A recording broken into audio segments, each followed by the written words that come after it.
Welcome to Hanson Horror. Story 1. Smiling Lady. I was maybe about 5 or 6, so it was at the end of my kindergarten days, and me and my family just moved into some new apartments. The town was a very small town, probably had about one stoplight. My mother's boyfriend came home one day, and as he was walking up the sidewalk, he saw my mother waving to him from the second floor window. He waved back at her and just walked right inside. He walked up the stairs looking for her, but there was nobody there. Turns out she wasn't even home. Nobody was there. When he told us his story, it creeped us all out. About a couple weeks later, he came to us with another story. He said that he was taking a nap upstairs and he woke up to his door creaking open very slowly. He looked and saw my mother standing there smiling at him. He assumed that she was just checking in on him. The way she kept staring at him was just very unsettling. He sat up and he asked her, "What is going on? Why are you staring at me like that?" According to him, she didn't say anything and just started walking out of the view, very slowly but still smiling. He got a little irritated about her creepiness, so he got up to confront her, but she vanished. He walked out in the hallway to see where she went, but she was nowhere to be found. How could she have moved so fast, he thought. Then he went downstairs where everybody was, and she was in the downstairs bathroom. And he asked her, "Why were you staring at me upstairs like that?" She told him that she has been downstairs the whole time. And if you don't believe me, ask the kids. They can vouch for me. After this creepy event, all of the kids were all creeped out and scared. The last straw for us at this apartment came one night when my siblings and I were woken up from my mother screaming and gasping from down the hall.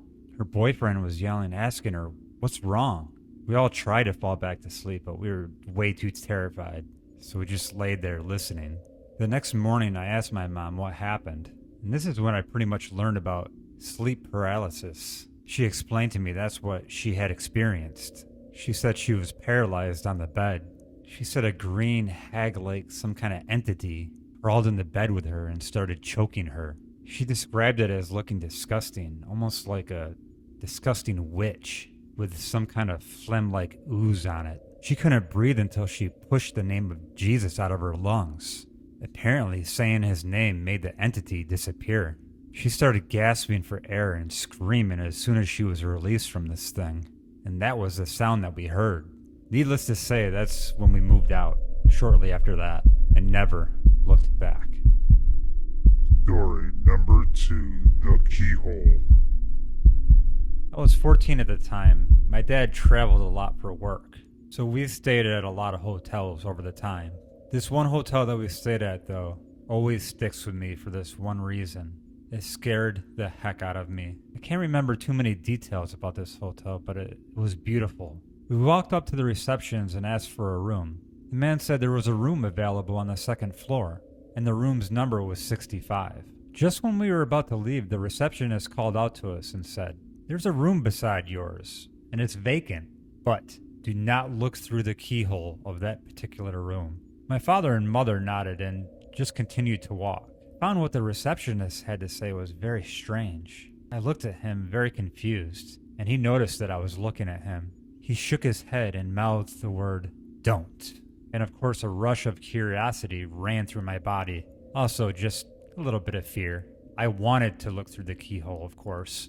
2 days passed and nothing happened at all. I decided to go for a walk, to explore the hotel. And on the way out, I passed the door of the vacant room. And I don't know what came through my mind, but there I was looking through the keyhole of the room. The keyhole for this room was very big compared to the other rooms, which is kind of odd. I saw a woman sitting on the bed in a way that her back was facing me. It sent chills down my spine. I don't know why. I thought to myself, I guess it's normal for somebody to be sitting on the bed like that. So I brushed it off and just kept on walking down the hotel walk path. I came back after walking for about 15 minutes. And there I was, looking through the keyhole again as I came back to our room. But this time it was different. It was all red. Just a solid red color. I couldn't see anything else. Just red. I was confused and a little bit angry at the same time. I was expecting to see something else in there. I thought the receptionist was lying to me, or us. The next morning I went to the reception desk and I saw the same man that checked us in. I walked up to him and started yelling almost. Look, I don't know what your intentions are. I don't know why you told us not to look through that keyhole next to our room. He seemed shocked at the way I reacted. And then he said, did you look through the keyhole? And I replied with a simple yes, I did. And then the receptionist said, did you see her twice? Did you see her red eyes? I kind of nodded. And then he said, the woman that you have seen has died a long time ago. I was frozen. I just wanted to scream, but nothing was coming out of my mouth. No words. It was then that I realized the color of red that I saw was her eyes of the ghost or the creature or whatever it was, staring directly into my eyes. Story number 3. Death comes for you.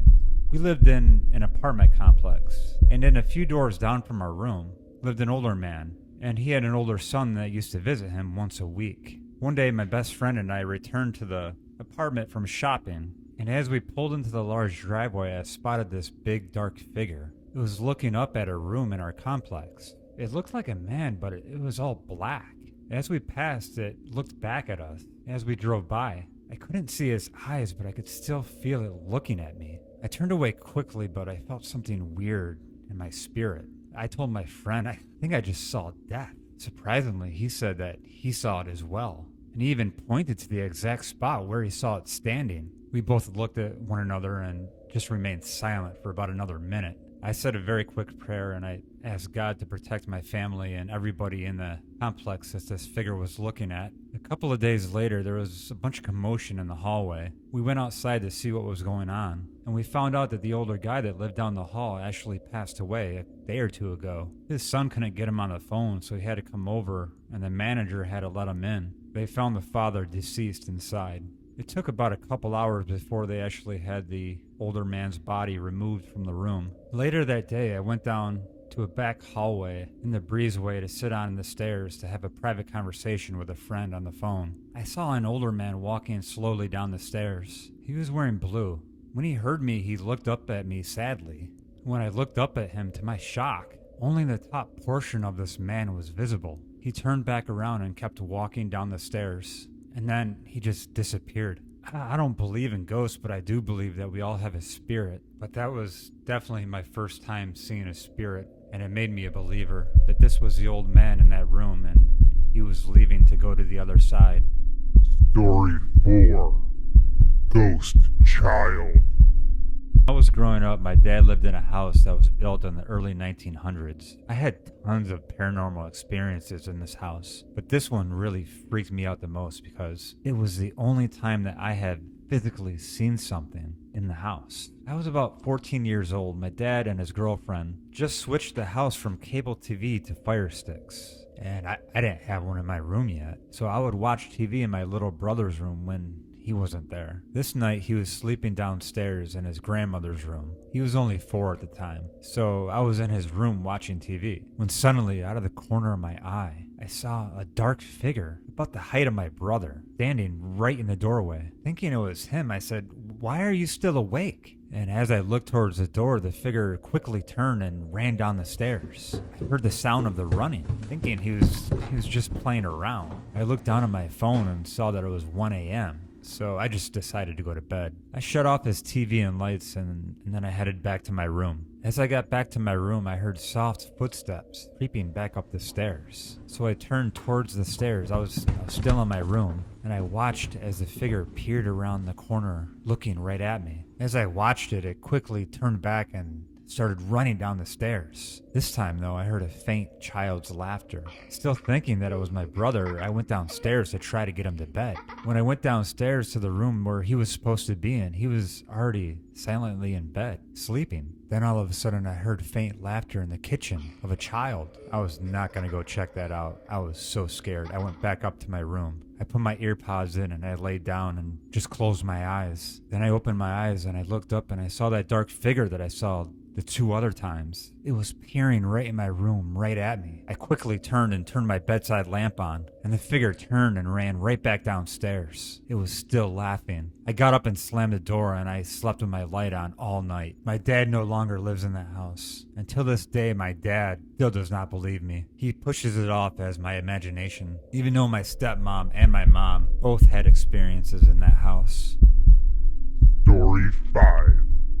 The Teeth. I was 12 at the time. I just got back from school. I grabbed some lunch and I started watching TV. My parents weren't home, but my grandmother was sleeping in the other room.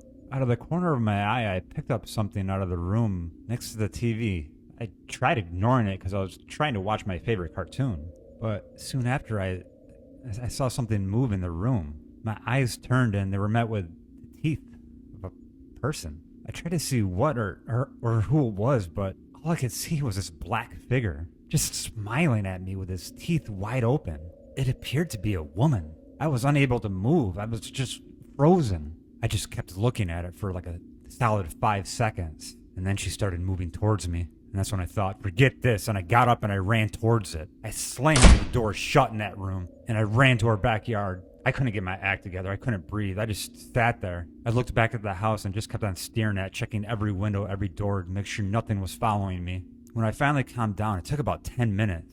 I went back inside. The door was still closed, so that was a good sign. I tried to wake up my grandma, but she wasn't waking up. Eventually, about an hour went by and my parents finally got home. I didn't tell anybody about that story. About a year went by and I completely forgot about everything that happened that day. Until a horror movie I was watching triggered the memory, and it came back again. The figure with the teeth. I told my parents this time, but they refused to believe me. I never saw anything like that again. At least I hope I won't. Story 6. The Bridge Where She Waits.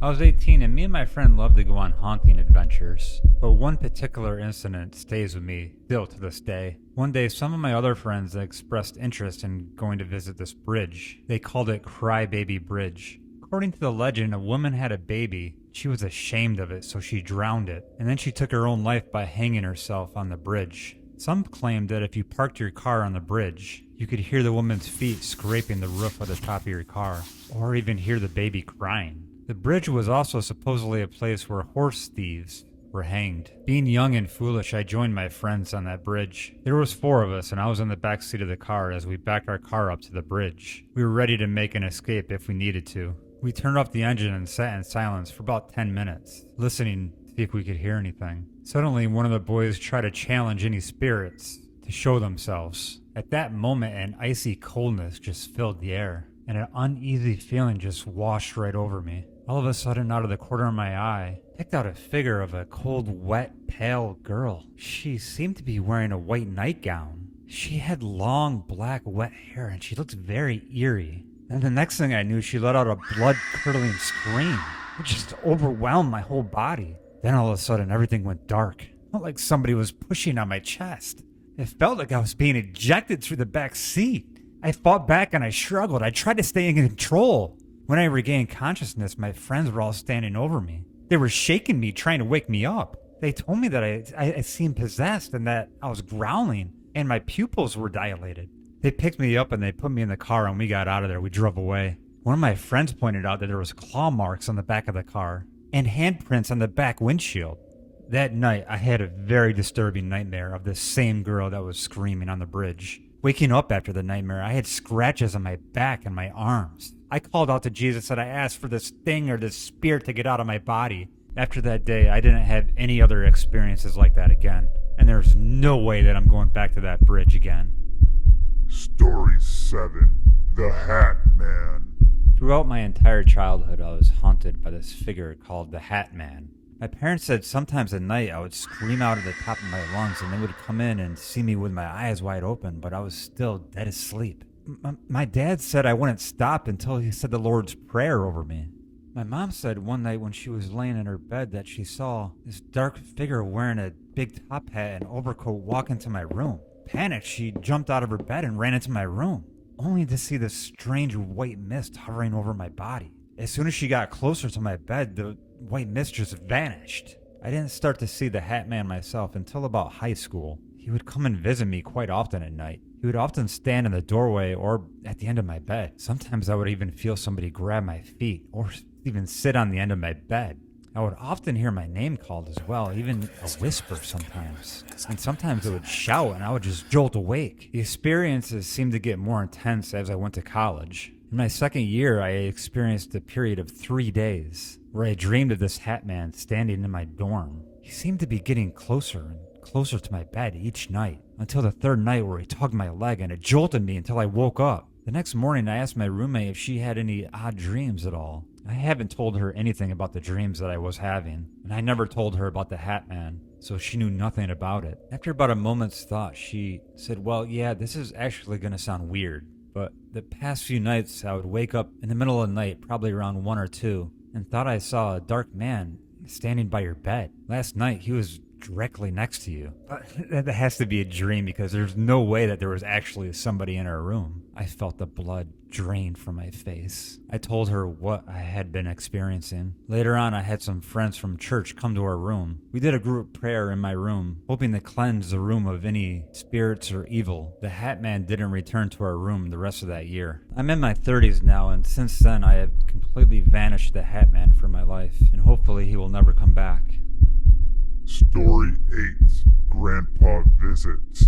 I truly believe in ghosts now after this experience that I'm about to tell you that happened. My great-grandpa took his life back in 2009. I'm not going to tell you how he died yet, but you'll find out at the end of the story. And I was 7 years old at that time. My parents never told me that he died back then, which was good because I don't know if a 7-year-old could handle losing a grandparent like that. I cherished all of my time with him. When I used to walk home from school, he always used to be out on the porch waving to me. Then eventually he wasn't there anymore. I asked my parents where he was, but they said he'll be back. Don't worry about it. My parents and I moved away to a different country a few months after my grandpa had passed away. My little brother was born in 2011. We used to frequently visit our grandparents. And in 2019, we went to go visit my grandmother's house where my grandpa took his life. My little brother was in the garage playing around, and we heard him screaming at the top of his lungs. He bolted right into the house, terrified. He said there's a man in the garage. He's dressed in black,